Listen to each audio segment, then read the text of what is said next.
واعبدوا الله ولا تشركوا به شيئا.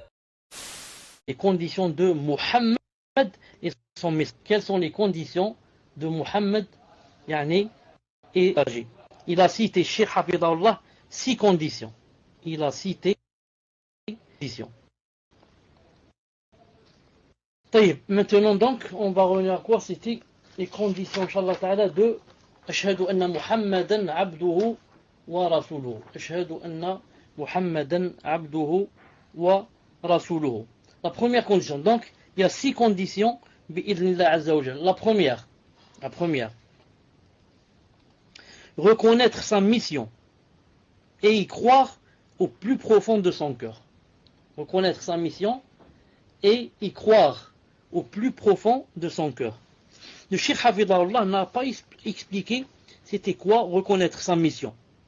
Mais sa mission, on peut la trouver, Inch'Allah Ta'ala, comme dans قوله عز وجل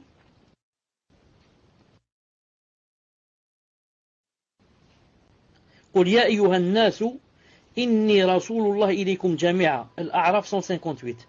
Laisse-moi entendre. Alhamdulillah, dis au Muhammad, je suis pour vous tous. Donc, je disais,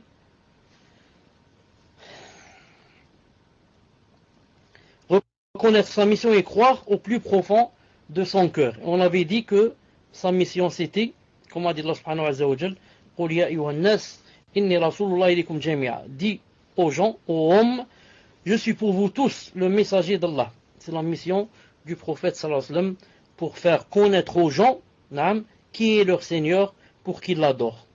Le prophète alayhi wa sallam a été envoyé pour, comme ambassadeur, si je puis dire, intermédiaire entre Allah subhanahu wa ta'ala et ses créatures, les gens. Sans les prophètes, aucune personne ne saurait comment adorer Allah azza wa jalla. Regardez ceux, les Indiens, les Hindous, les bouddhistes, qui adorent Allah subhanahu wa ta'ala comme ça, de leur tête et de leur tentation. Donc chacun il adore comme il veut. Mais quand il y a un prophète, il est envoyé par Allah subhanahu wa ta'ala pour te montrer tous les détails. C'est pour ça que dans un hadith rapporté par Muslim, que le prophète a dit que Allah subhanahu wa ta'ala n'a envoyé ni messager ni prophète sans que leur but ne soit de montrer aux gens tout le bien quand il y a un bien et de dissuader les gens de tout mal qui pourrait leur faire du mal ou bien comme a dit le prophète sallallahu alayhi wa sallam. Donc c'est la première condition de Ashhadu anna Muhammadan abduhu wa rasuluhu, reconnaître sa mission. La deuxième, c'est l'attestation verbale et sa reconnaissance extérieure par la langue. Attestation verbale et sa reconnaissance extérieure par la langue. On va citer ici quelque chose. Ibn Taymiyyah rahimahullah a dit dans Majmou' al-Fatawa, il a dit فإذا أقر القلب إقرارا تاما بأن محمدا رسول الله وأحبه محبة تامة امتنع مع ذلك أن لا يتكلم بالشهادتين مع قدرته على ذلك.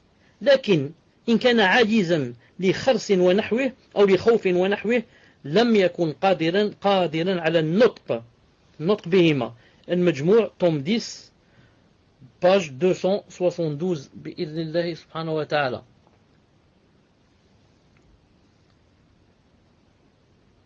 On va voir si j'ai ça en français. Normalement j'ai ça en français, Wallah alam. C'est pas ça. Taïeb. Ça c'est la troisième condition. Je suis en train de chercher où j'ai traduit ça en français. Non. Peut-être je l'ai pas, donc je l'explique. Ibn Taymiyyah rahimahullah a dit, si la personne aqarra, si la personne, attendez, il faut que je mette ça encore. Il a dit, est-ce que vous m'entendez pour commencer à expliquer? Il a dit à peu près, je dis à peu près ce qu'il a voulu dire. Si la personne atteste dans son cœur, un attestement complet, une attestation disons, complète, tamma, que j'atteste que Muhammad, alayhi salam, c'est son prophète. Et que cette personne l'ait aimé d'un amour complet. Il a dit, s'il y a ça dans le cœur de la personne, alors imtana, alors ça ne se produit pas, ça ne peut pas se faire que malgré cela, malgré qu'il a attesté dans son cœur qu'il est le messager de Allah, ensuite il a aimé d'un grand amour, et malgré cela, il ne prononce pas, il ne dit pas Ashhadu an la ilaha illallah, ashhadu anna Muhammad abduhu wa rasuluhu. Non, il a dit, c'est pas possible. C'est-à-dire que toute personne qui atteste que la ilaha illallah et que Muhammad c'est son messager, doit prononcer ces deux phrases. C'est pour ça que Cheikh Fawzan ici, il a dit la prononciation, il doit prononcer. Il doit prononcer. Ça ne suffit pas de dire seulement dans le cœur que j'atteste et que la ilaha illallah et que Muhammad c'est son prophète. Mais encore faut-il prononcer ces deux phrases. Prononcer ces deux phrases. Il a dit, mais maintenant s'il est incapable, comme par exemple le fait d'être muet, ou bien s'il a une peur, par exemple quelqu'un l'a menacé avec un revolver que si tu dis ces deux phrases, je te tue. Il a dit dans ce cas, il est excusé, et dans ce cas, il a le statut de quelqu'un qui est incapable de les prononcer. Sinon, toute personne capable de prononcer ces deux phrases et ne les prononce pas, il a dit dans ce cas, ce n'est pas accepté de lui. Il faudrait qu'il prononce ces deux phrases. Donc ça, c'était la quoi? C'était la deuxième condition, l'attestation verbale. Je répète, la première condition, reconnaître sa mission et croire au plus profond de son cœur qu'il a été envoyé, comme on a dit, intermédiaire entre Allah Azza wa Jal et ses créatures pour leur montrer comment adorer Allah Subhanahu wa Jal. Et la deuxième condition, l'attestation verbale et sa reconnaissance extérieure par la langue. Maintenant, la troisième condition, suivre sa voie, alayhi salatu salam, en mettant en pratique ce qu'il a apporté comme vérité et en délaissant ce qu'il a interdit et qui va à l'encontre de la vérité. Donc maintenant que j'ai dit, je reconnais que Muhammad alayhi salam, c'est le messager d'Allah, c'est son prophète et c'est aussi son serviteur. Il faut croire que je suive sa voie en mettant en pratique ce qu'il a apporté comme vérité. Et en même temps, je délaisse tout ce qu'il a interdit et qui va à l'encontre de ce qu'il a ramené avec lui, sallallahu alayhi wa sallam. Sallallahu alayhi wa sallam. Naam.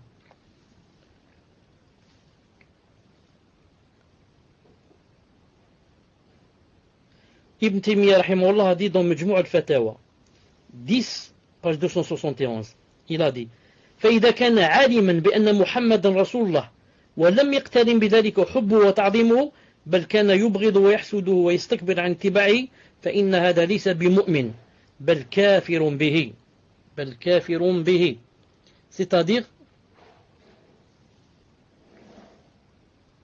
il a dit si une personne sait que Muhammad est le messager d'Allah sans qu'il n'y ait en parallèle avec cela son amour et son ennoblissement, c'est-à-dire il dit que il est noble, mais par contre il le déteste ou alors l'envie et se détourne orgueilleusement de sa voie, celui-là n'a pas cru en lui, mais plutôt il a mécru en lui.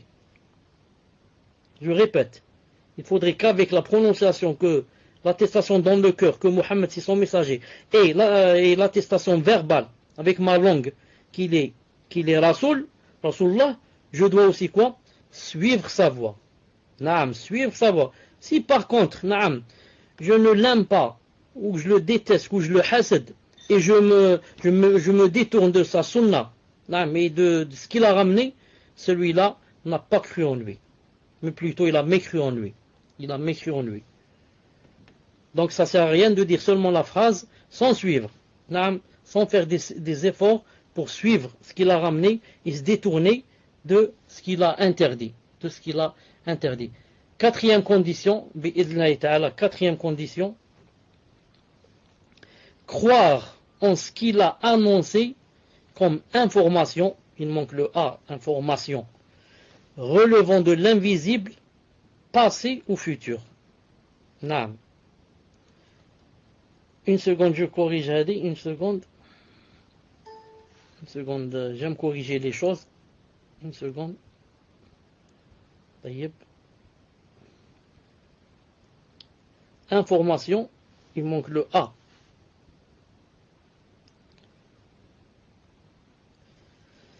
Maintenant, Inch'Allah, croire en ce qu'il a annoncé comme information, relevant de l'invisible, passé ou futur.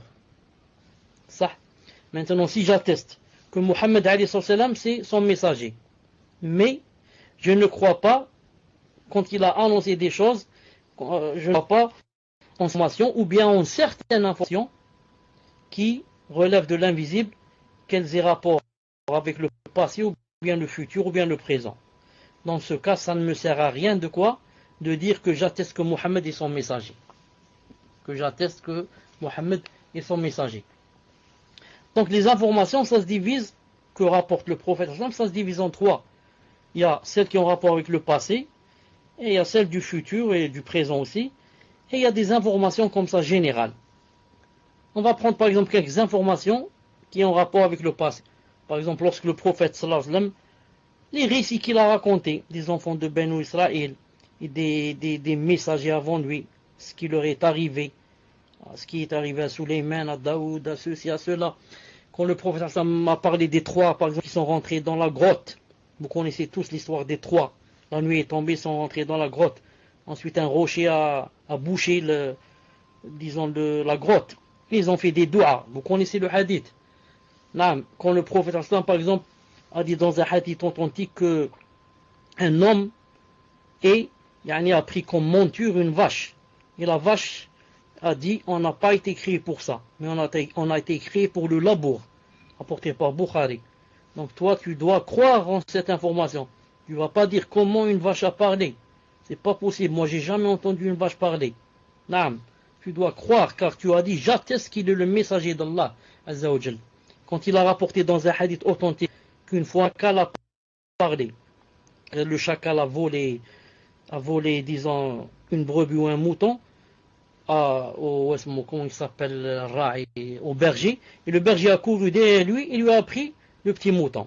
Alors le chacal s'est éloigné un peu et s'est assis sur sa queue. Il a dit, d'accord, aujourd'hui, tu m'as pris le mouton. Et demain, quand je serai seul avec les moutons, comment tu vas faire? Et le berger s'est étonné. Il est allé dire au prophète, voilà ce que j'ai entendu. Al-Muhim, il faut croire en des choses pareilles. Ou alors lorsque le prophète sallallahu alayhi wa sallam m'a rapporté dans Bukhari Muslim que une mère est venue voir son enfant, elle l'a trouvé comme ça dans un minaret en train de prier. Il s'appelle Jorej. Il lui a dit, Jorej, il a dit dans son cœur, comment je fais? J'arrête ma salat et je laisse Allah subhanahu wa ta'ala, ou bien je délaisse ma mère. Et elle a dit une deuxième fois, Jorej. Il a dit la même chose. Troisième fois, Jorej. Il a dit, je continue à prier. Elle a fait des doigts contre lui. Elle a dit, Allah subhanahu wa ta'ala, ne le faites pas mourir, jusqu'à ce que vous lui donnez des fitnas de femmes prostituées, a'udhu billah. Et Allah subhanahu wa ta'ala a exaucé son vœu, malgré qu'il était dans la salat. Mais il devait quitter la salat. Salat nafila, on la quitte pour les parents. Les parents, c'est plus important, c'est wajib. Nafila, c'est seulement, comment on dit, surérogatoire. C'est pas obligé. Al-Muhim. Et bien sûr, Allah subhanahu wa ta'ala ensuite l'a éprouvé. Et les gens, ou plutôt il y a quelqu'un, un berger a fait la zina avec une femme. Et il a dit, quand on l'a attrapé, il a dit, c'est pas moi, il a dit, c'est celui-là qui a fait la zina. C'est celui-là qui est dans le minaret qui a fait la zina. Et les gens sont venus, lui ont fait le minaret, l'ont frappé, etc. Ensuite, il leur a dit, attendez, j'ai une preuve que c'est pas moi. On dit, c'est quoi la preuve? Il a dit, ramenez-moi le bébé. On lui a ramené le bébé, il a mis son petit doigt sur son ventre. Il lui a dit, qui est ton père? Et le bébé qui venait juste de naître, qui avait un jour, il a dit, c'est le berger. C'est le berger. Alors les gens se sont étonnés, bien sûr, et on lui a dit, si tu veux, on te construit ton minaret en or. Il a dit non, pas en or. Reconstruisez-le comme il était en argile. Al-Muhim, ce qu'on veut dire ici, c'est ne pas avoir de doute. C'est le prophète Hassan qui a dit que un bébé a parlé. Ce bébé a parlé. Donc moi, je reconnais, Ashhadu anna Muhammadan Rasulullah, donc tout ce qu'il a dit est vrai. Donc le bébé a parlé. Ce bébé, spécialement, a parlé. Ça, c'est des rapports avec le passé. Ou bien quand il a dit alayhi salam qu'une femme est rentrée à cause d'un chat. Il ne lui a pas donné à manger jusqu'à ce qu'il soit mort et elle ne l'a pas encore lâché pour manger dans la rue les insectes ou les souris, etc. Mais elle l'a laissé dans la maison, attrapé, lié, jusqu'à ce qu'il soit mort. Nous, on croit en cela. Il a même donné des détails. Il a dit, c'est une femme grande de taille et la couleur de sa peau, couleur noire. De couleur noire. Nous, qu'est-ce qu'on dit? On dit, Amanna. On a cru. On a cru que ça, et je crois que qu'en enfer, il y aura une femme de telle taille et de sa couleur de peau noire, et à cause du chat, elle est rentrée en enfer. Et il y a maintenant des informations, beaucoup d'informations qui ont rapport avec l'avenir aussi. On ne doit pas avoir de doute, on doit croire en cela. Comme lorsque le prophète Aslam a dit par exemple que il n'y aura pas la fin du monde jusqu'à ce que les musulmans fassent la conquête de Rome. Vous connaissez Rome en Italie, où il y a le Vatican. Il n'y aura pas la fin du monde jusqu'à la conquête de Rome.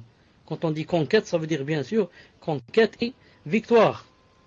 Donc, moi je crois en cela. Quelqu'un va dire, donc, subhanallah, ça, c'est du ressort de l'avenir. Oui, l'avenir, on n'est pas sorcier. Mais celui qui connaît l'avenir, c'est Allah Ta'ala qui a créé l'avenir et le temps et l'univers a informé son prophète Hassan qui nous a informés. La même chose quand il a dit qu'il n'y aura pas la fin du monde jusqu'à ce que vous faites la conquête de Constantinople. Constantinople, c'est quoi? C'est Istanbul. Istanbul, en Turquie. Il n'y aura pas la fin du monde jusqu'à la conquête de Constantinople. Il n'y aura pas la fin du monde jusqu'à la bataille avec les Juifs, très connue. Donc ce sont des choses qu'il faut croire. Il n'y aura pas la fin du monde jusqu'à ce qu'une personne qui s'appelle l'Antéchrist, Messie Dajjal. Cheikh Ben Uthaymin a dit, il fait partie des êtres humains, cette personne-là. Donc Messie Dajjal va venir, et avec un feu et un paradis en même temps avec lui. Et Allah Ta'ala lui donnera la capacité de ressusciter un mort, et de faire tomber la pluie, et de rendre la montagne ou la or et en argent. Tout ça, je crois. Allahumma na'am. Apprends donc les 10 versets de Sourate Al-Kahf, les 10 premiers ou bien les 10 derniers, tu as le choix. Les hadiths sont authentiques dans les deux, Inch'Allah Ta'ala. Il faut apprendre les 10 versets de Sourate Al-Kahf, soit les premiers, soit les derniers. Et il y a beaucoup d'informations, je crois en toutes les informations. Et il y a aussi des informations d'ordre général, comme par exemple, lorsque le prophète Aslam a dit que dans le ciel, qu'il n'y avait pas un empan, la distance d'un empan. Vous savez ce que c'est un empan, hein, avec le pouce et l'auriculaire. Donc c'est combien? C'est peut-être 10 cm ou peut-être même pas. Il a dit il n'y a pas une distance d'un empan sans qu'il y ait quoi? Sans qu'il y ait un ange, ou bien debout, ou bien prosterné, ou bien, comment on dit, raka, c'est pas prosterné, incliné, barakallahu fik, en train de prier. Donc quelqu'un, moi je vois rien, je lève les yeux vers le ciel, il n'y a aucun ange. Il n'y a aucun ange, mais il y a des anges. Pas pour toi, mais le prophète Islam t'a dit qu'il y en a. Tu dois dire il y en a dans chaque empan. Il y a quelqu'un, un ange. Mais seulement moi, je ne peux pas le voir.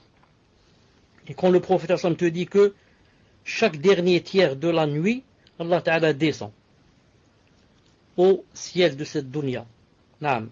Et il dit, est-ce qu'il y a quelqu'un qui veut mentir? Est-ce qu'il y a quelqu'un qui a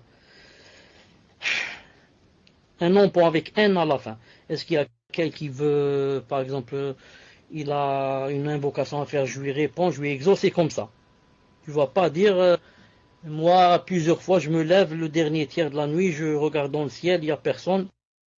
Non. Le prophète t'a dit qu'il y en a, que Allah Ta'ala descend le dernier ciel, le dernier tiers, donc il descend. Naam. Et lorsque le prophète alayhi salam, naam, le prophète salam, il dit que, par exemple, quand tu bailles, il faut essayer au maximum de minimiser pour ne pas ouvrir beaucoup la bouche. Si tu peux ne pas bailler du tout, c'est mieux. Car c'est quoi? C'est le dalil, le bâillement, c'est le dalil que quoi de la paresse. Et la paresse, c'est, Allah Ta'ala n'aime pas la paresse. Il aime quelqu'un qui bouge. Al-Muhim. Donc il a dit, quand tu bailles, si tu peux ne pas bailler, mais ne pas bailler, c'est presque impossible. Il a dit au moins, mets ta main. Pourquoi tu mets ta main? Il a dit, si tu mets pas ta main, le shaitan rentre. Quelqu'un va dire, subhanallah, moi j'ai jamais vu le shaitan rentrer. Plusieurs fois, je baille et j'ai jamais vu un shaitan rentrer. On te dit, moi je suis musulman, je suis pas comme toi. Moi j'ai quelqu'un qui pour moi n'a jamais menti, il ne peut jamais mentir. Et ce quelqu'un, alayhi salam, m'a informé que si je mets pas ma main, il y a le shaitan qui rentre. Donc, toi si tu veux pas croire, d'abbarrasak. Moi je crois en cela. Je crois en cela. Et quand le prophète sallallahu alayhi wa sallam dit, bien sûr, tout ça, il faut que les hadiths soient authentiques, c'est tout. Quand il dit que Allah subhanahu wa ta'ala m'a permis de parler d'un coq. Donc je le dis en arabe. C'est le hadith de Abi Hurayra radiyallahu ta'ala anhu. قال رسول الله صلى الله عليه وسلم إن الله جل ذكره أذن لي أن أحدث عن ديك قد فرقت في رواية مرقت رجلاه الأرض وعنقه مثنية تحت العرش وهو يقول سبحانك ما أعظمك ربنا فيرد عليه ما علم ذلك من حلف بي كذبا صحيح الترغيب والترهيب 1839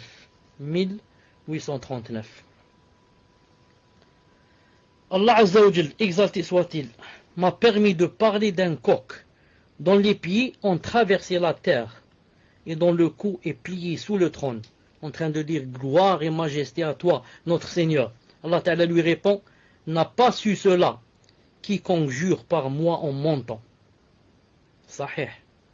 Allah Azza wa Jal m'a permis de vous informer, de vous parler d'un coq, un des coqs, bien sûr, dont les pieds ont traversé la terre tellement il est grand. Ses pieds ont traversé la terre, ils sont sortis de l'autre côté de l'univers.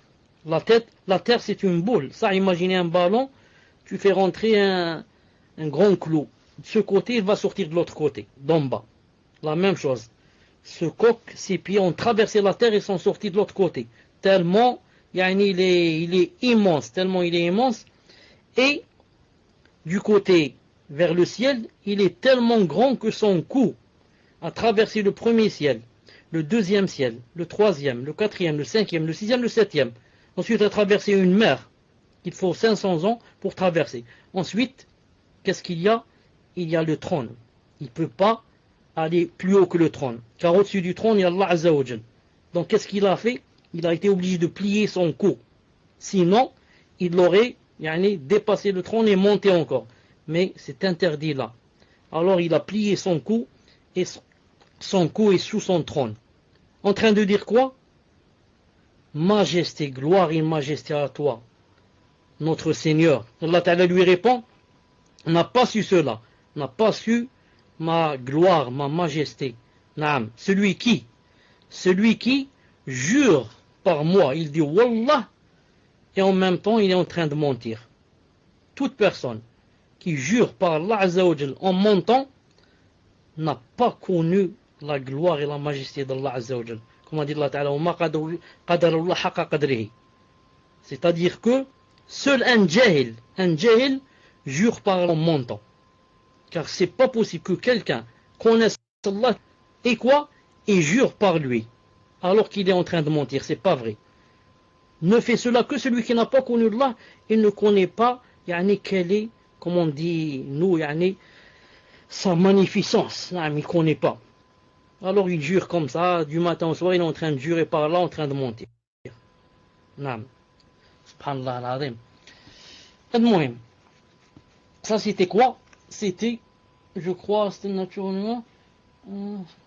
Naam, c'était la quatrième condition. Il reste deux conditions. La cinquième, Inch'Allah Ta'ala, la cinquième condition. L'aimer plus intensément que sa propre personne, ses biens, ses enfants, ses parents et l'ensemble des gens.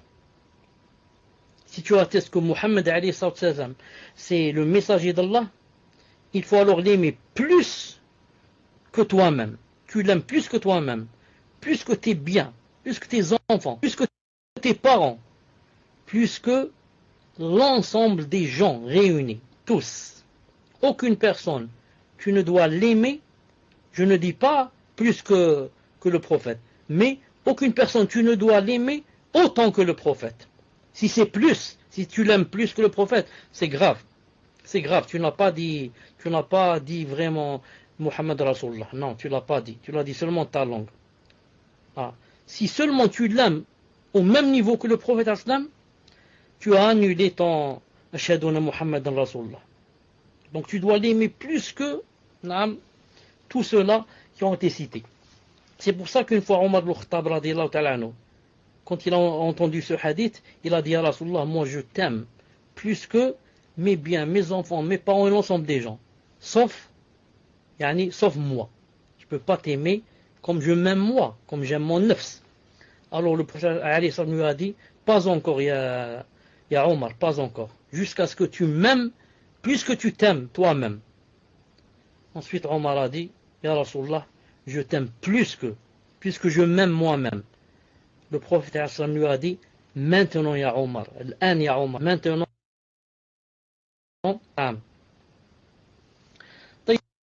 Et il y a un hadith authentique en ce sens où le prophète sallallahu alayhi wa sallam a dit, لا يؤمن أحدكم حتى أكون أحب إليه من والده وولده والناس يجمعين. Bukhari, نعم 69 et Muslim 15. Et Muslim 15 ou bien le contraire.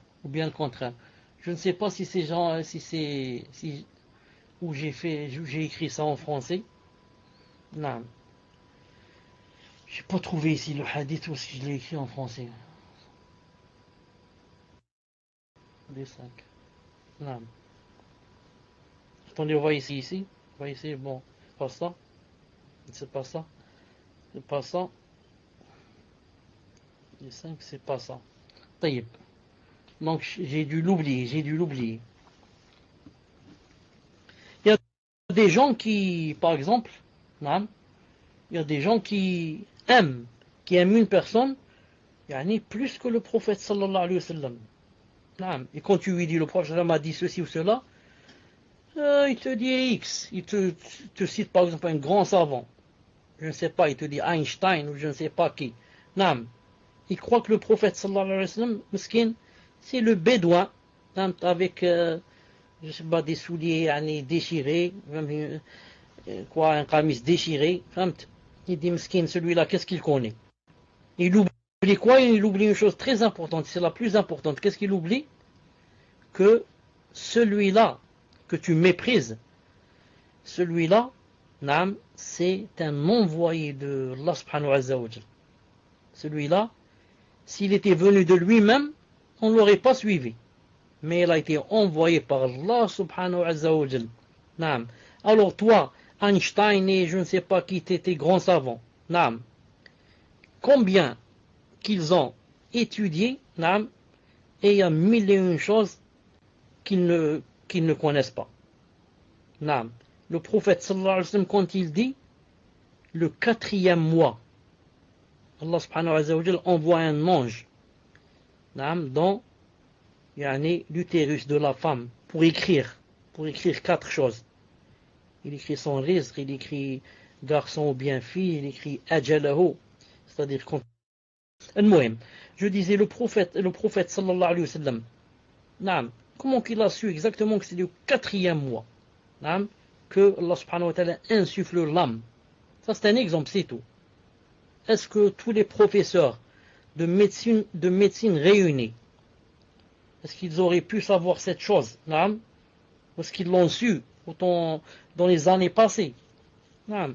Il y a mille et une choses qu'ils ne connaissent pas. Mille et une choses. Alors que lui, il n'a jamais été, n'a jamais été à l'école. Et encore moins à la fac. Et encore moins à la fac. Non, mais j'ai dit que les 4 choses, c'est l'ange insuffle l'âme et écrit, est-ce que c'est un garçon ou une fille? Est-ce qu'il sera heureux ou malheureux? Et il écrit son risque. Il écrit son risque, c'est-à-dire sa subsistance. Et il écrit quoi? Bon, j'ai cité, je crois, 3 choses. Vous comptez avec moi. Il écrit Ajalahu, Shaqiyun wa Sa'id, Zakar ou Unsa. Non, c'est pas sa vie. Non, c'est pas sa vie. Ajalahu, Sa'am, Ajalahu, je l'ai cité. Ajalahu, je l'ai cité. Tout à l'heure, avant de me déconnecter, j'ai cité les 4. Je dis, garçon ou bien fille, heureux ou malheureux. Écrivez les 4. Garçon ou bien fille, heureux ou malheureux. Heureux ou malheureux. Et c'est-à-dire combien qu'il va vivre. Donc il manque une 4e. Heureux ou malheureux, garçon ou fille. Qu'est-ce qui peut nous ramener, nous rappeler 4e? Le risque. Naam, rizqahu, barakallahu fik. Sa subsistance. Naam, jazakallahu khair. Enfin, la dernière condition, Inch'Allah ta'ala, la 6e.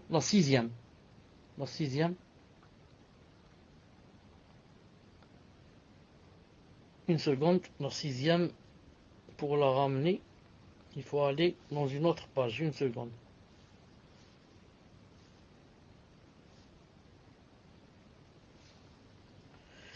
Faire prévaloir sa parole sur toute autre et appliquer sa sunna. Faire prévaloir sa parole sur toute autre et appliquer sa sunna. C'est la 6e condition. On va citer quelque chose du Coran bi'idhnillahi ta'ala. Une fois le prophète sallallahu alayhi wa sallam, il y a eu une dispute entre Zubair ibn al-Awwam, quelqu'un de sa famille, et un Ansari, un Médinois, à cause de l'eau. Les deux avaient comme ça dans un jardin, et chacun voulait que ce soit lui le premier qui prenne l'eau. Ils sont disputés. Alors le prophète sallam a jugé entre eux. Il a jugé que Zubair ibn al-Awwam, c'était lui qui devait arroser le premier, ensuite laisser l'eau passer au deuxième. Et lorsque le deuxième, qu'est-ce qu'il a dit? Quand le prophète sallam a jugé comme ça, il lui a dit, parce que c'est ton cousin, Ibn Ammatik, c'est-à-dire c'est le fils, il lui a dit, parce que tu as dit arrose-toi le premier, parce que c'est le fils de la sœur à ton père. C'est le fils de la sœur à ton père, Ibn Ammatik. Voilà. Alors le prophète, quand il lui a dit comme ça, qu'est-ce qu'il a fait? Il s'est énervé.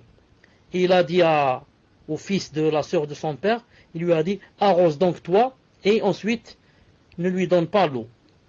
Fais de sorte que l'eau revienne à la source, de l'autre côté. Et Allah subhanahu wa ta'ala après ceci, a fait descendre un verset, à cause de cette dispute. Allah ta'ala a dit, c'est pas celui-là, c'est pas celui-là. Non, une seconde, c'est pas celui-là, c'est plutôt celui-là. Il a dit, فَلَا وَرَبِّكَ لَا يُؤْمِنُونَ حَتَّى يُحَكِّمُوكَ فِيمَا شَجَرَ بَيْنَهُمْ ثُمَّ لَا يَجِدُوا فِي أَنفُسِهِمْ حَرَجًا مِمَّا قَضَيْتَ وَيُسْلِمُوا تَسْلِيمًا. An-Nisa 65. C'est-à-dire, on va voir maintenant le verset en français, Inch'Allah Ta'ala. On va voir le verset en français. c'est celui-là. Non, Allah Ta'ala a dit non. Par ton Seigneur, ils ne seront pas croyants, aussi longtemps qu'ils t'auront demandé de juger de leurs disputes, qu'ils ne t'auront demandé de juger de leurs disputes, et qu'ils n'auront éprouvé nulle angoisse pour ce que tu auras décidé, et qu'ils se soumettent complètement à ta sentence. Naam. On ne sera jamais croyant si jamais on se dispute, et il y a le prophète alayhi salam qui va juger entre nous, naam, et que soit on n'accepte pas qu'il juge, soit s'il juge, on va éprouver une angoisse pour ce qu'il a jugé, et sans que on se soumette complètement à son jugement. S'il n'y a pas ces trois, on ne sera jamais quoi? On ne sera jamais croyant. C'est Allah subhanahu wa ta'ala qui a dit cela. Donc il faut toujours faire prévaloir sa parole sur toute autre. Toute autre parole. Quiconque des gens dit une chose et le prophète sallam dit le contraire, c'est quoi? Il faut prendre avec ce qu'a dit le prophète sallam et non l'autre personne, malgré qu'elle soit la plus élevée, cette personne dans le monde. Jamais on ne fait prévaloir une parole d'une personne qui a contredit la parole du prophète sallallahu alayhi wa sallam. Donc les 4 choses que l'ange écrit dans l'ordre, c'est bien sa durée de vie, ses œuvres et heureux ou malheureux. Heureux ou malheureux. Je pense que garçon de fille ne fait pas partie des 4 choses. Si, ça fait partie. Ça fait partie. Sa durée de vie, wahda. Ses œuvres, non. Justement, c'est pas ses œuvres, c'est heureux ou malheureux. Garçon ou fille et risque. Malish, pour vérifier une seconde. Je vais vérifier là, devant vous. En même temps, j'ai terminé le cours. Je vous dis subhanakallahumma bihamdik, ashhadu an la ilaha illa ant, astaghfiruka wa atubu ilayk. Et donnez-moi une seconde pour vérifier c'est quoi exactement les 4. Eh, garçon et fille, c'est sûr. Garçon et fille, c'est sûr. Naam. Bi'idhnillahi ta'ala, que c'est sûr. Mais une seconde. Alhamdulillah. Donc, regardez. Dans le Bukhari Muslim, écoutez bien, dans le Bukhari Muslim, il a dit ويؤمر بأربع كلمات بكتب رزقه, son risque, وأجله, sa vie, وعمله, عمله ses œuvres, et shaqi ou sa'id. Shaqi ou sa'id, c'est-à-dire heureux ou malheureux. Dites-moi si vous m'entendez, je vais vous dire une chose. Dites-moi si vous m'entendez. Alhamdulillah. Tout à l'heure, quand j'étais dans la mosquée, je discutais avec quelqu'un à propos de ce hadith. Avec un ami, on reste comme ça, entre Maghrib et Isha, on lit des livres. On est arrivé à ce hadith. Ce hadith n'était pas dans le livre. Mais on a parlé de lui. On n'a pas trouvé, on a cité 3 choses, on n'a pas trouvé la 4e. On a cité rizqihi, la subsistance. Et on a cité, la deuxième c'était quoi? Subsistance. Ensuite on a cité sa vie. Ensuite on a cité heureux et malheureux. On n'a pas 3e, c'est quoi? C'est ses œuvres. On n'a pas trouvé. Ensuite, ça a commencé Salat al-Isha. Quand terminé Salat al-Isha, moi je lui ai dit, j'ai dit à mon ami, je lui ai dit si tu veux, mais si c'est permis, parce qu'on était en train de dire que dans un livre que c'était pas permis de jurer beaucoup sur Allah. Je lui ai dit, écoute, si tu veux, je vais te jurer par Allah subhanahu wa ta'ala que la 4e chose qui manque dans le hadith, c'est ses œuvres.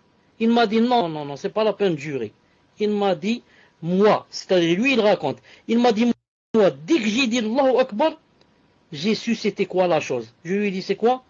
Il m'a dit la 4e c'est garçon ou bien fille. Je lui ai dit subhanallah al-azim. Moi je suis sûr que c'est œuvre, amali. Il m'a dit non. C'est quoi? C'est garçon et fille. Et maintenant quand je viens de vérifier les hadiths, je viens de trouver que alhamdoulilah, c'est ce que j'avais dit moi, c'est-à-dire amaluhu, c'est pas garçon et fille. Maintenant peut-être garçon et fille, il y a un autre hadith, mais il ne cite pas comme ça les 4 à la fois. Il dit que l'ange vient la première fois, il est dans les 40 jours, ensuite d'autres, deuxième 40, hadith Abdullah ibn Mas'ud, ensuite je crois qu'il est garçon ou bien fille, ou bien je crois, quand il vient la dernière fois, c'est les 4 choses à la fois. Wallahu ta'ala alam.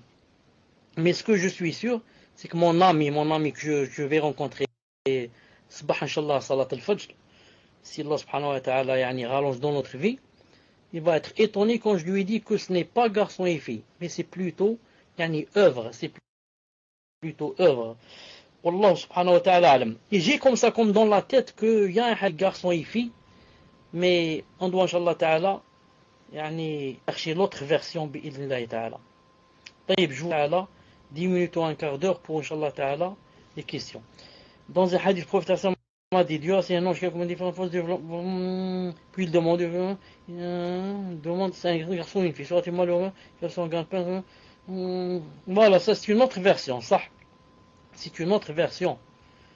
Voilà, ça c'est, quand il vient 3 fois, l'ange. Ensuite il dit, ô Dieu, que fait ensuite? Si Dieu poursuit son développement complet, l'ange demande, est-ce un garçon ou une fille? Sera-t-il heureux ou malheureux? Son gagne-pain et la durée de sa vie. Ici, dans ces 4 ici, dans cette version, il n'a pas cité ses œuvres, mais il a cité garçon ou bien fille. Garçon ou bien fille. Donc ça c'est ce que m'a dit mon ami tout à l'heure. D'après lui, c'était garçon ou fille, c'était pas œuvre. Lui, il avait dans la tête ce hadith, et moi j'avais dans la tête l'autre hadith des œuvres. C'est pour ça que il y a eu une petite contradiction entre moi et lui. Allah subhanahu wa ta'ala.